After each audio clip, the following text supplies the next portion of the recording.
Our content on volition begins here, reshaping tiny habits to reshape our health.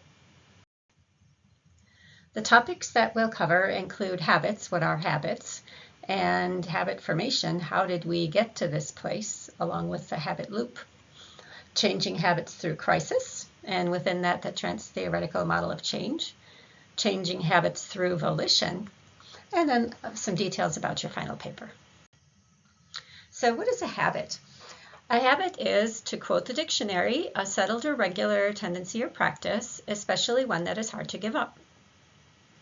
So we spend a lot of time creating our habits. Conventional wisdom says it takes 21 days to create a habit and 90 days for it to become a lifestyle.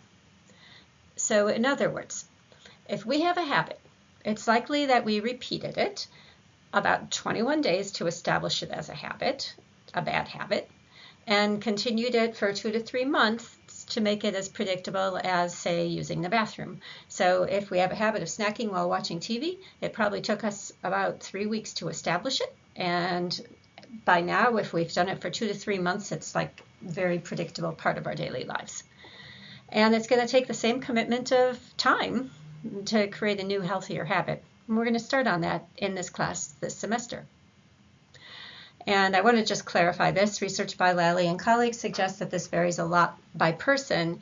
It actually ranges from 18 days to 254 days to create this new habit. So if you don't get your new habit fully formed in this short time we have left in our class, keep persisting.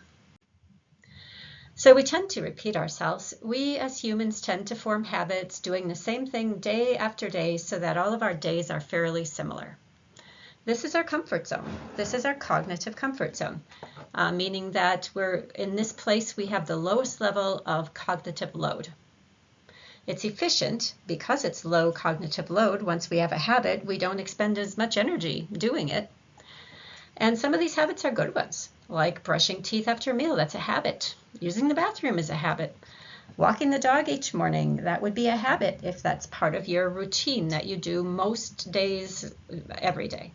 Maybe being mindful while you tend the fire, that's a habit. You don't let yourself be distracted. Or maybe you have a habit of bringing in wood for grandmother. Those are good habits. Some of them are bad, like falling asleep in front of the TV or going on our phones every time we have a free minute or eating too much at dinner. And each repetition strengthens a neural pathway and makes it harder to stop. And at this point, I want you to pause this video and open the link that's right over here. So close this video, open this link and paste it into your browser and watch it. It's only 2 minutes long, but it's important and it's on the quiz. So the habit loop is this a sequence of a cue, a routine, and a reward. So a cue is anything that triggers the habit. It can be a location. You get someplace and that triggers you to do certain thing. It could be a time of day, could be other people, could be an emotional state. You feel like eating when you feel this emotion, or it could be an immediately preceding action. We'll work more with cues in a little bit. But the cue is always immediately followed by the routine, which could be an undesired behavior like emotional eating, or a desired behavior like the stairs instead of the elevator. And then the reward. And you could do a reward system for yourself. I haven't articulated this any further, but you could incorporate this. It could be a tangible reward. When you take the stairs instead of the elevator, you give yourself a little chocolate. Or it could be intangible. If you desire to study for an hour each evening before dinner, and maybe you reward yourself with 30 minutes of game time. This can be optionally, you can include this as part of your plan that you'll be working with for this project.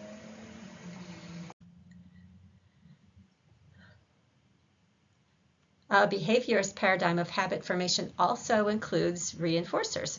So reinforcers include everything that decreases a behavior.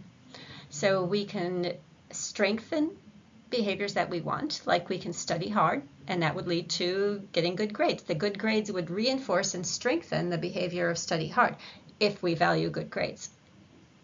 Eat healthy, we have better energy. And if high energy is something we value and notice, that'll motivate us to eat healthy. Likewise, better sleep. It will get more exercise. Maybe we get better sleep as a consequence. The better sleep reinforces the exercise if sleep is something we value. Unfortunately, we can also reinforce undesired behaviors. That is, we can strengthen undesired behaviors by reinforcing them. A really good example of this is with children. You have a young child who is whining at the checkout counter that he or she wants some candy. Why, what candy? I want candy. And mom doesn't like it and embarrasses her. She's a little stressed. The bill is expensive, etc., etc. And so maybe she gives in and buys the candy. And that reinforces or strengthens the behavior of whining. Then the next time the child wants candy, they're more likely to whine if that's been reinforced. Maybe you can think of a teenager who smokes cigarettes. And smoking cigarettes is a bad behavior, something that's not good for that teen's health. But maybe if he goes out and smokes outside the school, then the cool kids hang out with him and he gets to be friends, and that's a reward. And so that reinforcer, becoming friends with the cool kids, strengthens the habit of smoking cigarettes. Or think about getting to work late. So you get to work late, and when the time you arrive, someone else has done all the prep work, and you don't like doing the prep work, and now you don't have to. So that behavior of someone else doing the prep work has perhaps strengthened your behavior of being late for work. Reinforcers strengthen behaviors, especially when they're repeated. A behaviorist paradigm of habit formation also includes punishers. We might think of punishers as being something that is imposed outward, the way a parent might punish a child for hitting. But punishers are actually, in the behaviorist paradigm, anything that might occur that would cause a behavior to decrease. So typically, undesired behaviors can be punished. That's what parents might impose on children to decrease some behavior. So an example of a naturally occurring punisher is a hangover. A person goes out drinking, and the next day they have a headache. And that headache might serve to decrease the behavior of drinking. Or imagine that you and your partner are having an argument, and your dog, or even worse, your child, kind of gets scared and runs out of the room. That might be a punisher, something that would decrease the behavior of fighting in front of the children or the dog. Or a well-respected teacher reprimands you publicly for coming in late again. So there we have that teacher, doing something that might cause your lateness to decrease. But we can also punish desired behaviors unintentionally. So imagine a teenager, and the teenager is studying hard, and because that child is studying hard, the cool kids shun him or stay away from him, don't invite him to parties. That might serve to decrease that good behavior of studying hard.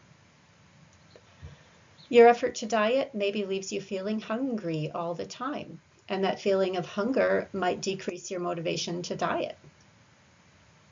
Or you decide to stop drinking alcohol, and so none of your friends you used to hang out with and go drinking with will hang out with you anymore. And so their behavior might punish your good decision to stop drinking and decrease your motivation to stop drinking. So just as reinforcers strengthen behaviors, punishers weaken behaviors.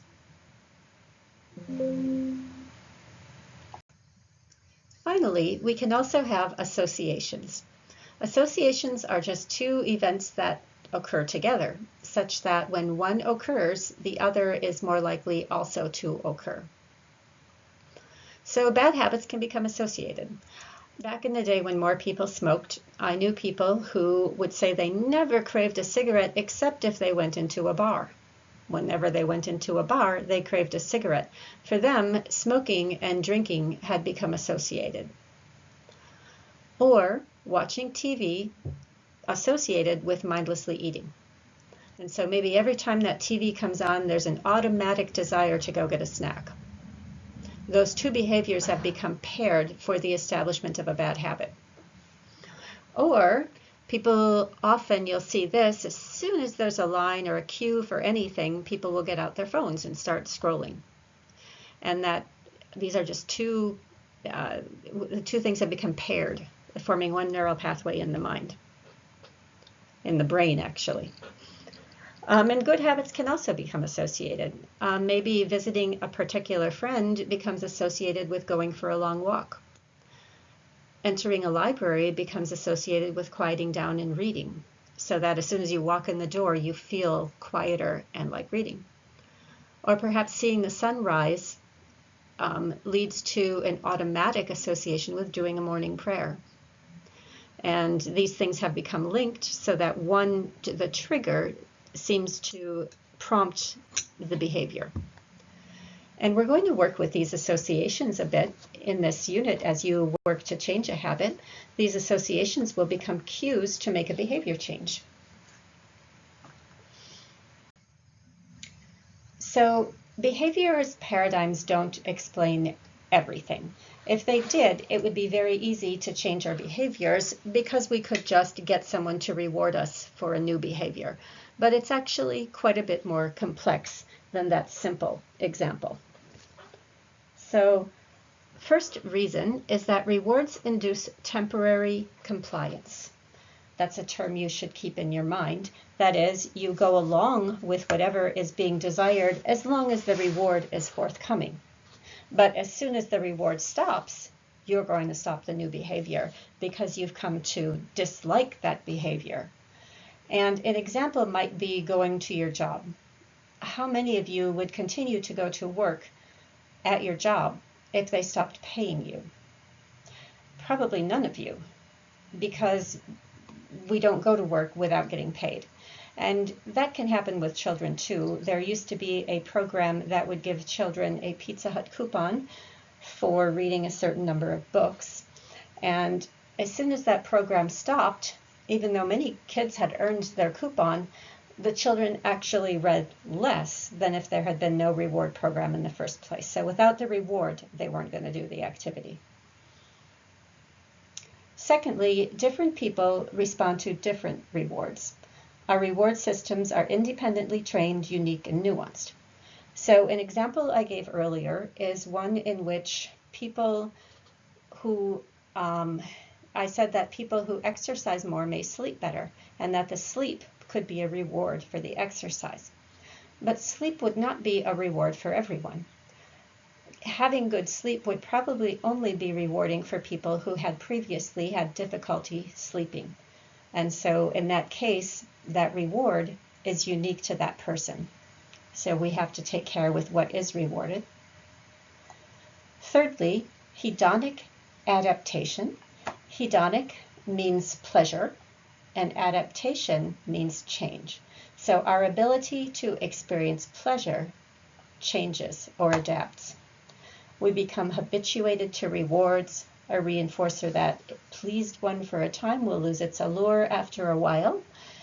For example, if you buy a new car, it probably makes you really happy for a while, and then it starts to lose it wears off. The glitter wears off it. Or a child who at first was very excited to get gold stars on their schoolwork, after getting many gold stars, no longer takes any pleasure in getting those gold stars. They are no longer rewarding. Their pleasure system, their hedonic system, has adapted. Finally, intrinsic motivation is optimal. Intrinsic motivation is motivation that comes from inside. It comes from within a person, and it's linked to an internally good feeling, irrespective of what happens outside of the self. So you can think of a situation where you desire to bring in wood for your grandma, and your grandma initially gives you good big hugs and lots of love when you bring in that wood, and maybe sits you down and gives you a cookie if you were young when you started doing this. But as you and your grandma both get older, she becomes, due to her age, she becomes maybe a little irritable and isn't always as sweet as she had been as a younger grandmother. And however, you still get a good feeling bringing in wood for her, because the good feeling comes from inside you and your love for her, and not from any response that she might give you. So this intrinsic motivation is the best for sustaining long-term change.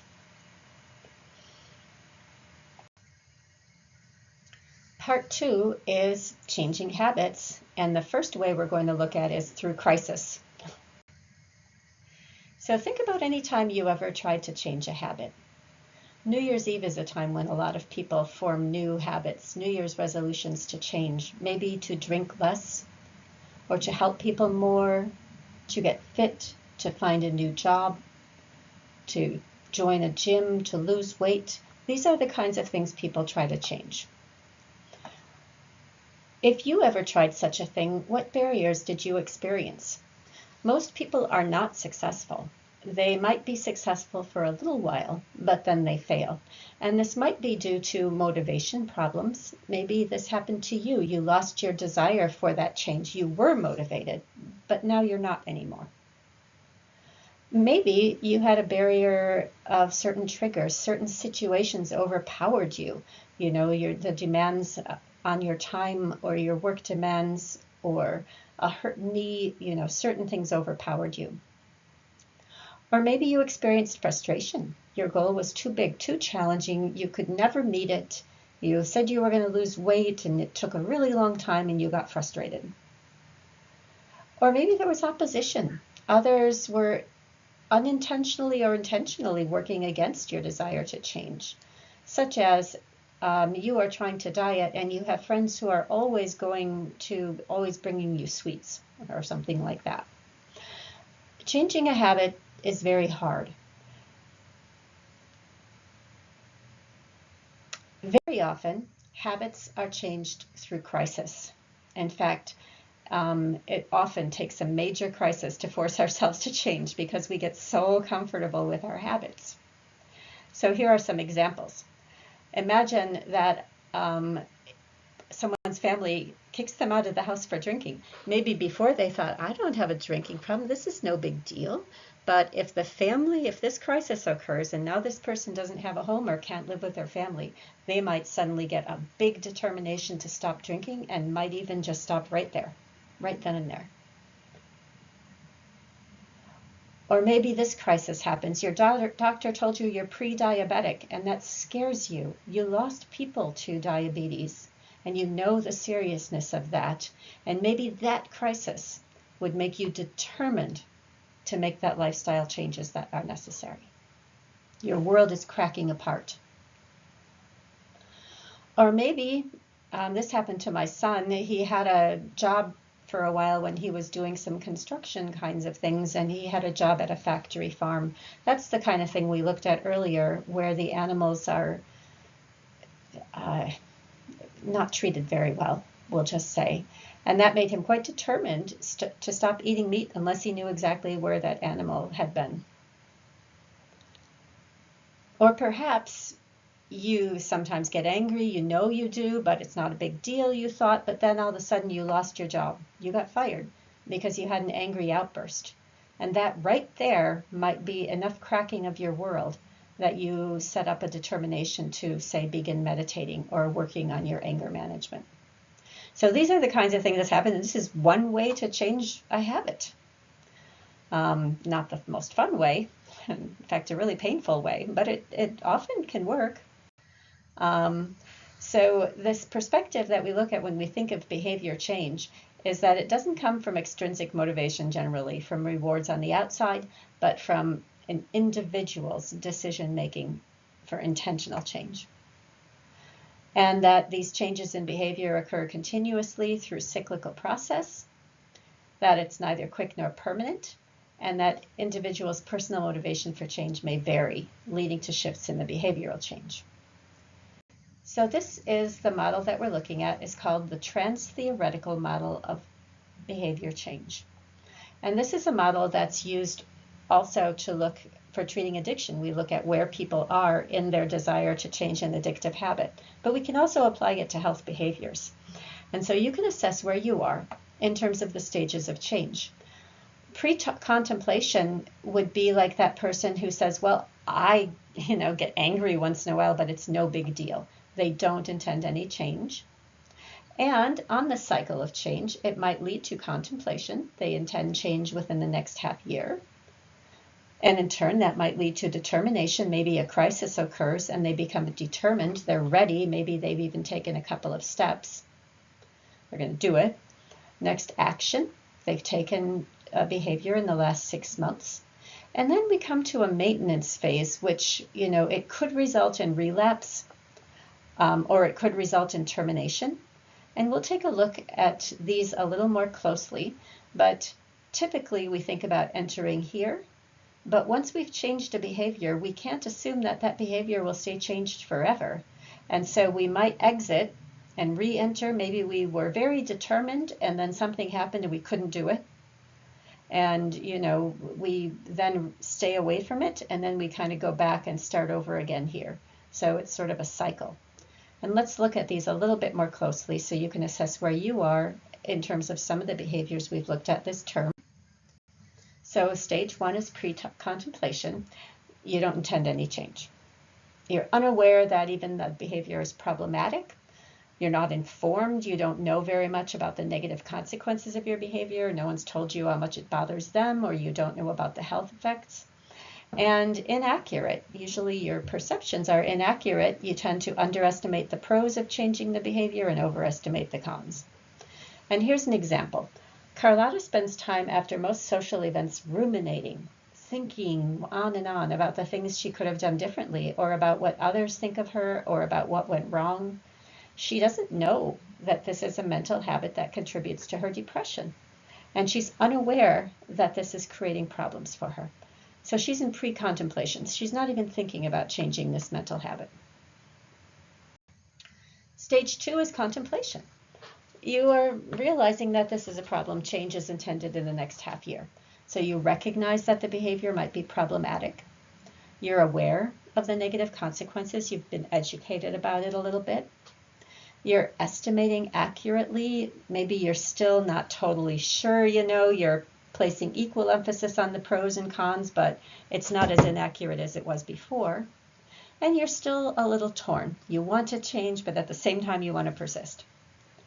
So this example is that John is beginning to feel fed up with being winded every time she climbs his stairs or even gets out of the car. He knows he has not always felt this way and is pretty sure it's because of his sedentary lifestyle. He knows he needs to make the change and thinks maybe he'll join a gym next year. So he's starting to think about it. He's weighing it out. He's not sure yet. Sorry about the mix-up in pronouns there. Next, we have what's called preparation in some models. We're using the word determination the way we're talking about it. And this means you're ready to act within 30 days. So maybe you've begun. The person has taken the first small steps toward change. You have belief in the need for the change. You think it's going to improve your health or improve some other situation. And you've learned about the behavior and its consequences, both intellectually, like its effect on your health, and also its effect on other people. And this might be a result of crisis, as we just talked about. Here's an example. Franny just could not believe how angry and tense she has been feeling toward her family. She's been snapping at everyone, very impatient, and she knows this is because she has been so stressed with work and lack of self-care. She's learned a lot about the impacts of stress and is determined to start her morning prayers daily, to practice yoga, and to cut back her work hours. Her boss has agreed that she can work shorter shifts each day, and as soon as that change begins, she'll begin taking an online yoga class with some friends. She cleared out a space for the yoga, and she purchased a yoga mat. She hasn't begun her morning prayers yet, but she's begun setting her alarm a little earlier and has been relearning her ritual. Just knowing that she is preparing has already helped her stress level. So she's determined to make this change, and it seems to come from this tension she's been having toward her family. That's her crisis. Stage 4 is action. The behavior change has been done. The behavior has changed in the past half year, so it's been implemented. The person's changed their behavior. It's ongoing. The person intends further change, but they've made some change already. And new healthy behaviors are present and are part of a person's life. An example, after his daughter told him she was afraid of him when he was drinking last year, Jose had been horrified. His own father had been a drinker, and Jose had been shocked that he'd succumbed to alcohol. On that very day, he had vowed never to take another drink. It had been hard, and he'd had some sweats and shakes, but so far he was holding steady. He was now eating a healthier diet, exercising more, and found himself reading again and even returning to school to finish his degree.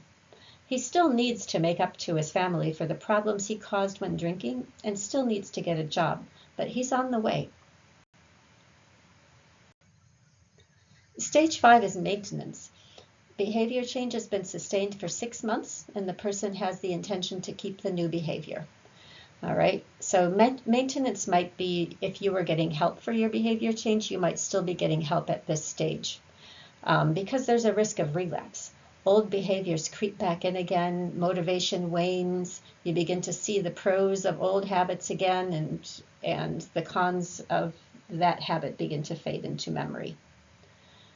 The example, Juanita had been on a new health regimen for a year now and was in peak condition.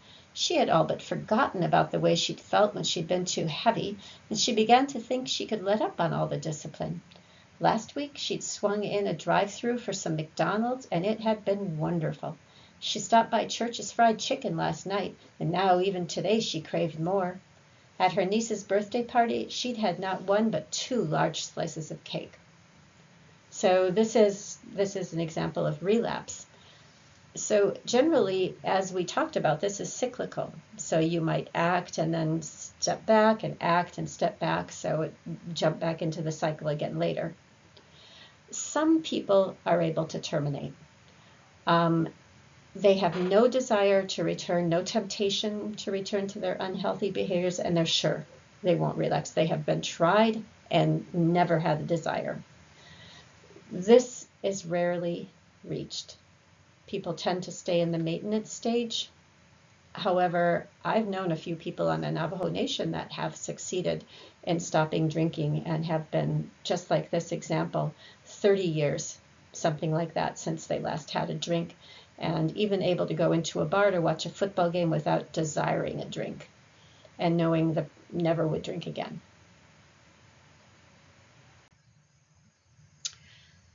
So something that happens when these crises is the motivation for change is that we have to go through some dark stuff. So for example, imagine that your boyfriend or girlfriend break up with you because you drink too much. Here's the crisis. And your first reaction might be shock. Surprise, shock, you can't believe it. Maybe denial, you might be like, I don't drink too much, you're wrong. You know, that's just a lie. And then after a while, you might, dealing with some negative emotion, things are different, you no longer have that boyfriend, girlfriend, you might be angry, and you might fall into depression, you might lose your energy, right? And you have to go deep into this sort of down period before you begin to maybe acknowledge that you drink too much, experiment, try not drinking once, see how it feels, maybe then make a decision, learn how to work in a new situation, learn how to feel more positive. And at that time, you might be able to integrate, say, this person who doesn't drink and become a renewed individual. But darn, it's lousy to go through this tunnel. It is a difficult experience. And if we can change without it, wouldn't that be kind of nice? Do we really want all this drama? Couldn't we just change a habit without the crisis? And that's where we're going to go through next. So part 3 is also changing habits, but here it's changing habits through volition. So what is volition? The definition includes the act of willing or choosing, the act of forming a purpose, the exercise of will. So it's our own internal strength that is leading this second decision to change. It's not crisis imposed on us by the world. Some examples of this word in a sentence: Kabat quit drinking alcohol of his own volition. Nobody told him he had to quit. Frankie used her own volition to change her study habits. After putting the necessary time, she now gets mostly A's. And what you're going to be doing as you watch this lecture this week is identifying one tiny habit to change through your own intention and volition so that you don't have to go through the crisis. The steps we'll be taking are these in short form. I'll lay these out in longer form in this lecture. And we're going to take a tiny yet giant step toward better health by showing that you can make a change through your own volition. So we're going to be setting a broad aspiration within the contents of this course so far. Then we're going to brainstorm and link small habits that impact this aspiration. We're going to assess motivation and ability to change this habit, draw up a change plan and cues for the change. We're going to begin data collection. We're going to implement the plan and continue to gather data each day, and then write it up in a paper. So the first thing is to set up your aspiration. So far in our course, we've set up 6 broad areas that the idea of these topics is that we have our capacity to control them. So stress is one. We can't control stressors, but we can control our stress response. Sleep is another. We can do things. We talked about food in 2 parts, the kind that's healthy for you and the food that's healthy for the earth, things that we can control and change. We talked about exercise, and we talked about breath. So your aspiration, your big aspiration might look something like this. We choose one of these 6 topics and set a broad goal. So these are some examples. A broad goal might be reduce stress, get more sleep, eat healthier, eat foods from a healthy earth, eat less meat, eat less sugar, breathe abdominally, get more exercise. These are just broad goals. So you're going to find one that's right for you in your situation, something maybe that's been on your mind for a while. And so your first task is to get a blank piece of paper and draw a little cloud in the center. I'll show you what this looks like in a minute. Your cloud will be maybe the size of a Post-it note. And then you're going to write your broad aspiration in the cloud. And be sure that it's broad, like in these examples. So here's this cloud in the middle here. And what we're going to do next is create a swarm of behaviors. So these are behaviors that could help you meet your aspiration. So if your aspiration is to reduce stress, you're going to ask yourself this question again and again. If you could get yourself to do one behavior each day that would reduce your stress, what would it be? And then when you have one, you write, great. What else? What else? And for now, don't worry about whether these are realistic. And so these are some ideas. Relax before bed. Do yoga. Say no when my sister asks me to do too much. Cook meals ahead of time. Stop watching garbage TV. Stop working so many hours. Wake up in time for coffee before the kids get up. Pack lunch the night before. Walk around 5 minutes for every hour at the desk. Stop overreacting every time something goes wrong.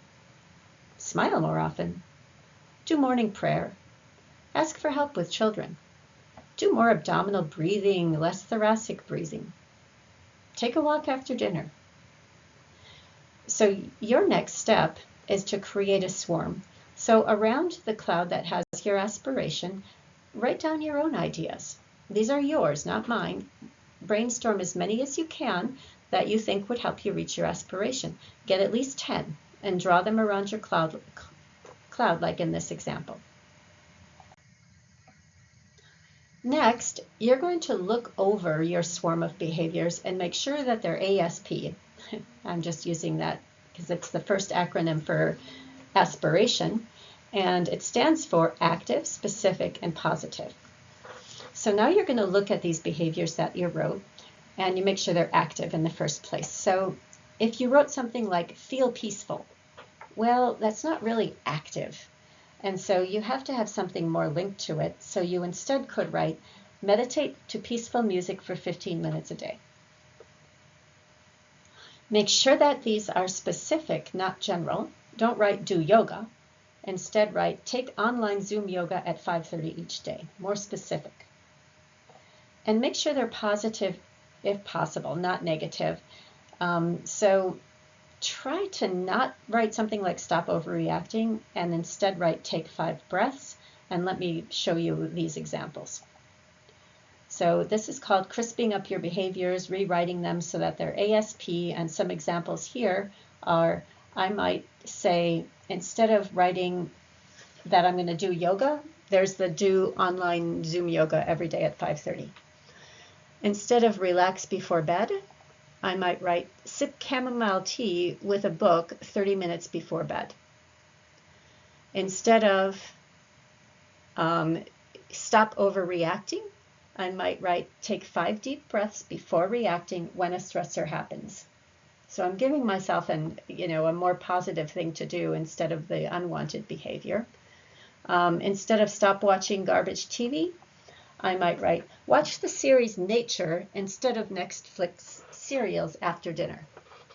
And so go through and look at each of your behaviors and make sure that they're active, not passive, specific, not general, and positive, not negative. You can just cross them out. Don't worry about this being late. You are going to submit this piece of paper, but you don't need to worry that much about crossing things off because I've just asked you to do so.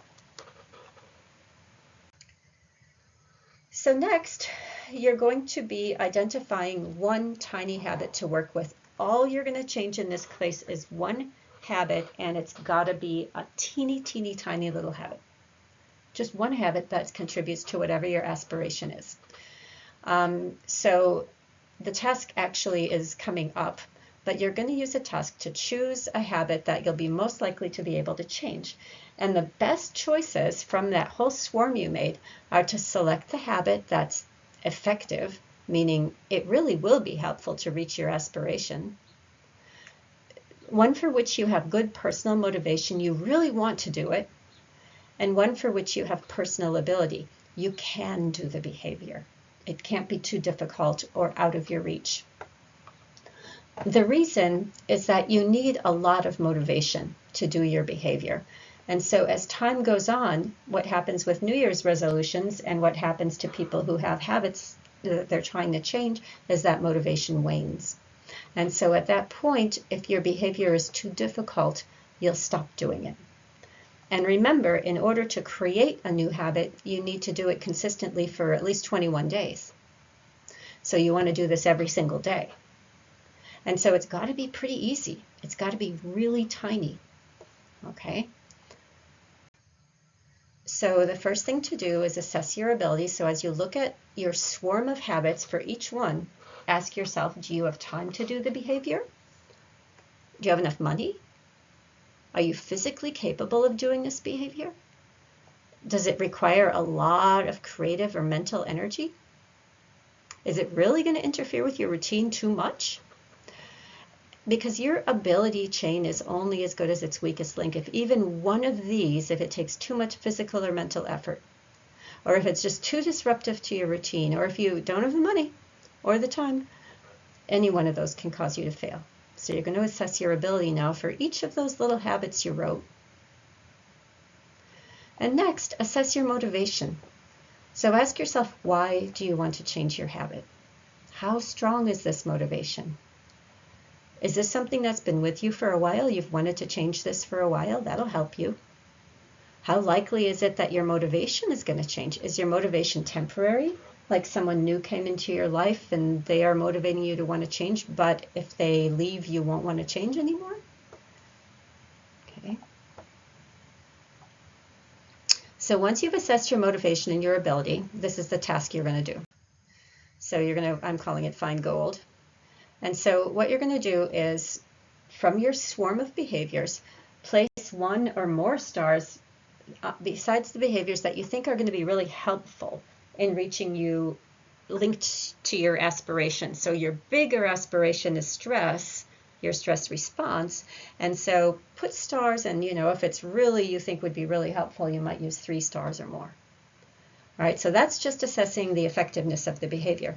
Next, circle any behaviors that you think your ability and motivation are high. So you're going to have some behaviors starred, some behaviors circled, and some behaviors with both stars and circles. And so identify then the behaviors that have both a star and a circle, because these are going to be your best options. And so from those, you're going to identify one tiny habit to change. So this is your task. So when you submit this piece of paper, it's going to have aspiration in the middle, and it's going to have behaviors on the outside, and then it's going to have some behaviors crossed off and rewritten, and then it's going to have some behaviors starred, some circled, and one that you indicate is the habit that you think is going to be the best for you to try to change. So next, you're going to link a stop habit with your start habit. So even tiny habits must necessarily replace another habit. So we'll go through this a little bit, okay? So you can't stop an existing behavior without replacing it somehow. For example, if you have the desire to stop smoking while you're driving, it's going to be really hard to just stop. It's going to be better if every time you have the urge to start smoking, you do something else like eat carrots. If you have the desire to stop snapping at your loved ones when you're feeling stressed, that's a behavior that you do when you're stressed, replace it with something. What are you going to do instead? Instead, start counting to 5 before you respond to that stress. If your desire is to stop eating while watching TV, what are you going to do instead? You're still going to have that desire to eat, and you'll be much more likely to give into it if you don't replace it. So instead, start knitting while watching TV. So when you get that desire to go get a snack, instead, you're walking in and getting your knitting needles. Likewise, this works in reverse. You can't start a behavior without replacing some other behavior. So if your desire is to start doing yoga at 5:30, well, what is it that you would otherwise be doing at 5:30? What's that behavior going to replace? And it's going to replace sitting on the couch at 5:30. That's going to be your stop habit. If you have a desire to eat more vegetables at dinner, well, what's that behavior going to replace? Is it going to replace dessert? Is it going to replace eating carbs and meat at dinner? So you're going to have a start behavior linked to a stop behavior. If your desire is to start consciously taking 5 abdominal breaths an hour, well, what's it replacing? It's replacing breathing thoracically during that whole hour. And so then that thoracic breathing would be your stop behavior. So your next task, written in blue, is to link a stop and a start habit. So it doesn't matter which is your primary goal, really. If your primary goal is stopping something, that's okay. You still need to have a start habit. So identify what would normally take place at the time of your old behavior, or if you're starting with your behavior you want to get rid of, then that's your stop behavior. And then link your start habit and your stop habit so that they occur at the same point in time, so that it's always instead of this, you're going to do this.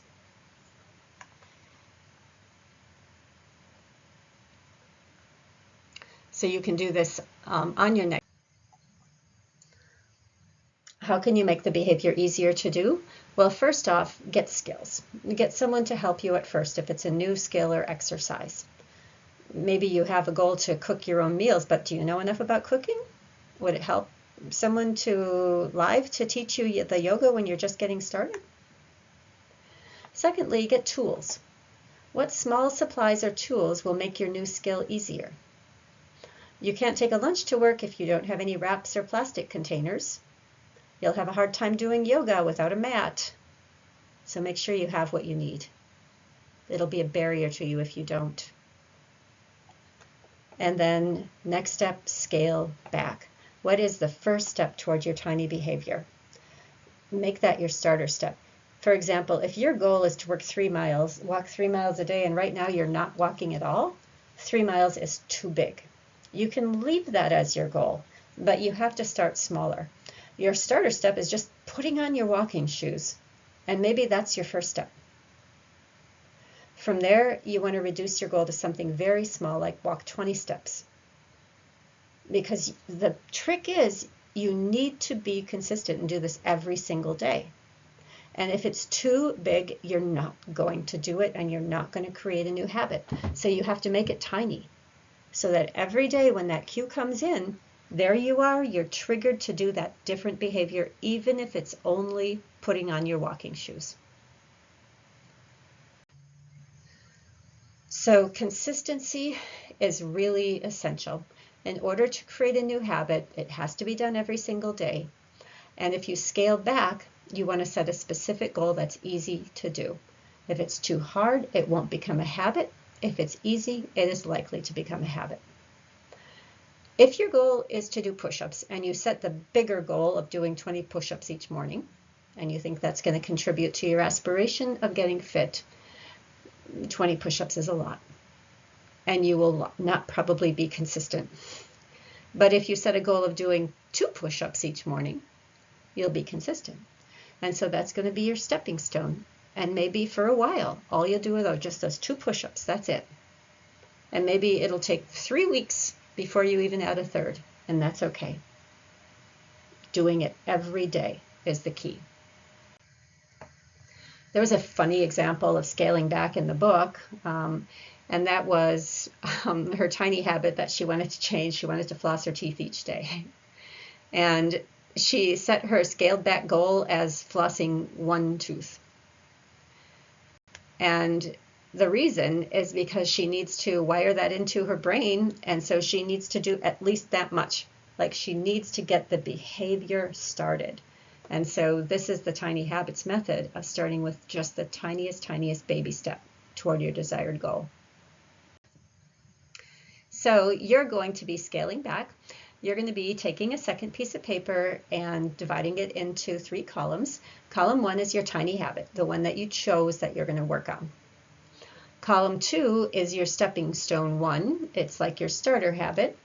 And column 3 is your stepping stone 2. For example, if your tiny habit is reading every day, to make it even tinier, start by just opening a book.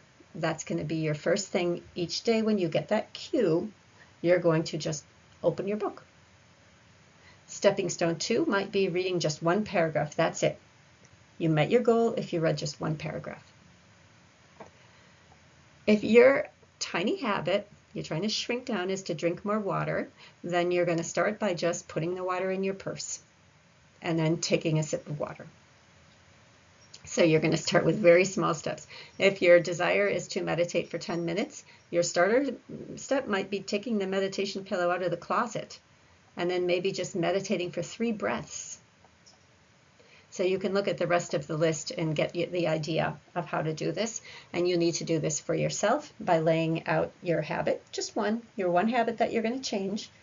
And you're going to have your cue coming up, and then you're going to lay out at least 2 starter steps to make this habit even tinier. Next page. Next, you're going to identify a cue.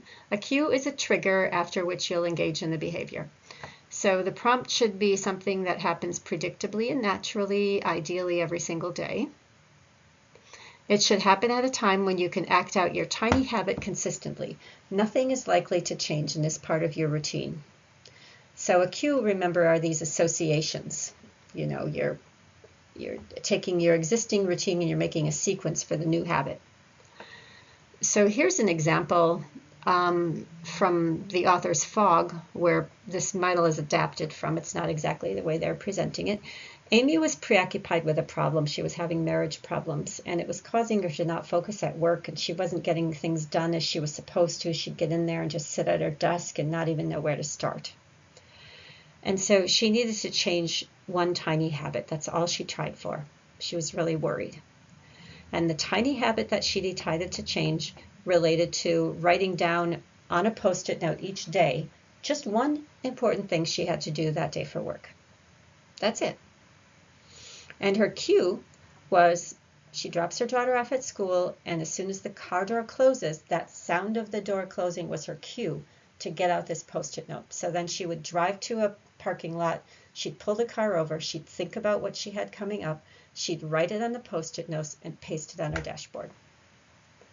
The stop behavior along with that was driving directly to work while still worrying about her problems. So the start behavior, refocusing her mind on work by writing down that one thing, most important thing she had to do. The stop behavior, driving to work while ruminating about her personal problem. And the cue was the car door closing after her daughter. Another example, Flora wanted to practice abdominal breathing. Her tiny habit was just to take one deep abdominal breath in response to some prompt, but at least per hour she wants this to happen.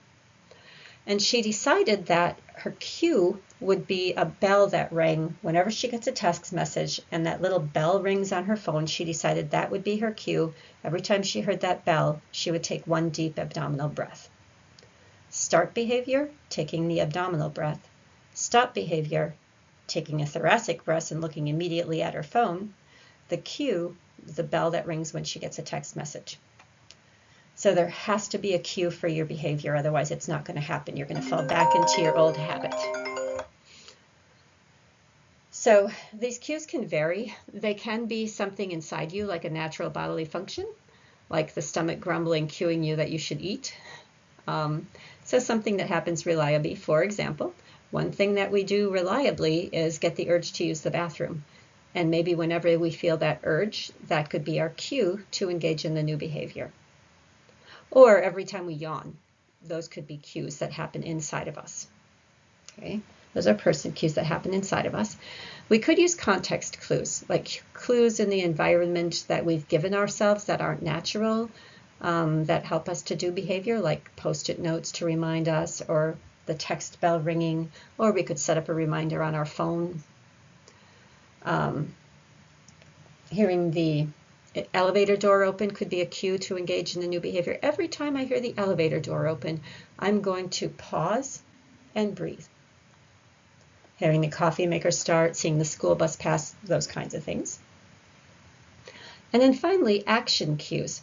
This is an action that you already do as part of your daily life that cues you to do the new behavior. So each day, maybe you start the coffee pot. That could be your cue to do the behavior. Each day, you flush the toilet. You hang up your coat. You put your head on your pillow. You brush teeth. You clear the table. You feed your pet. You do things every day. And you can set up those things you do every day to trigger your new behavior. So you're going to decide a cue for your tiny habit. You're going to, on the piece of paper where you wrote your scaled back habit, write the sentence below, fill in your cue where you see anchor written, and write your scaled back habit where it says new habit. For example, after I flush the toilet, I will take one deep full abdominal breath. For example, after I feed the dogs, I will walk to the next road and back again. For example, after I turn on the coffee maker, I will put my salad into a container for lunch.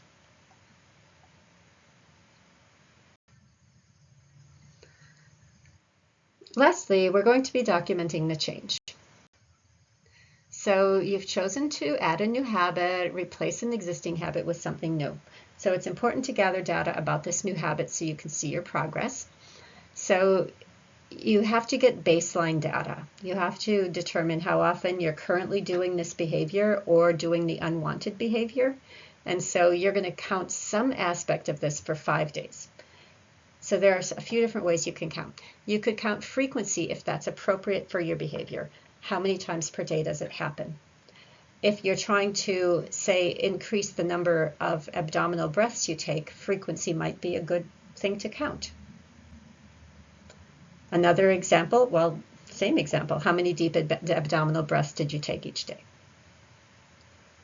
Duration, how long does it go on? Maybe that's what's appropriate for you. Maybe meditation might be how long it happens, or maybe the walking. How many minutes did you meditate, exercise, read? So this is a measure of time. Maybe that's an appropriate measure. You don't need all of these. You choose the one that's best for your example, for your tiny habit. Maybe intensity, to what extent does it happen?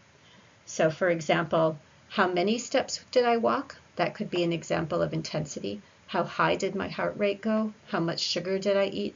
All of those might be examples of intensity. So you're going to set a data collection plan. You're going to determine exactly what you're going to count to document your stop behavior and write it down. What exactly are you going to count or measure to document your start behavior and write it down? You're going to decide how and when you will collect the data, and you need to make it a consistent time each day, maybe just after the cued behavior or perhaps at a different time each day with a different cue. So you don't just want to say you're going to do it at bedtime because that's too vague. Instead, you might say, I'm going to write it down just after I brush my teeth before bed, and I'm going to keep my notebook right in the bathroom. And so then you have to determine how you're going to remember to do it each day, and that'll come from your cue. Your data are going to eventually be displayed like this. This is what's going to be in your paper. Quantify the stop behavior, mark it on your graph, preferably in red if you're able to. So here you can see, in this example, it's hitting others. This is a behavior plan that might be done for a child instead of yourself. I don't think too many of you are hitting people. And so in this case, you can see on the y-axis they put frequency of hitting others. How many times did this person hit others? And here they have the dates. And this is what yours is going to look like. So the baseline data is just the behavior that wants to stop, so keeping track of how often it happens right now. And that's for the behavior, for the replacement behavior. And then at this point right here, you only need 5 days in your baseline, so you'd be doing it right here. You're going to start your replacement behavior or your start behavior. And so here we should see something like this. We should see a decrease in the stop behavior, the hitting others in this case, and an increase in the replacement behavior, in this case maybe taking 5 breaths. And so this is the kind of data that you're going to be recording and putting into your paper when you finally write it.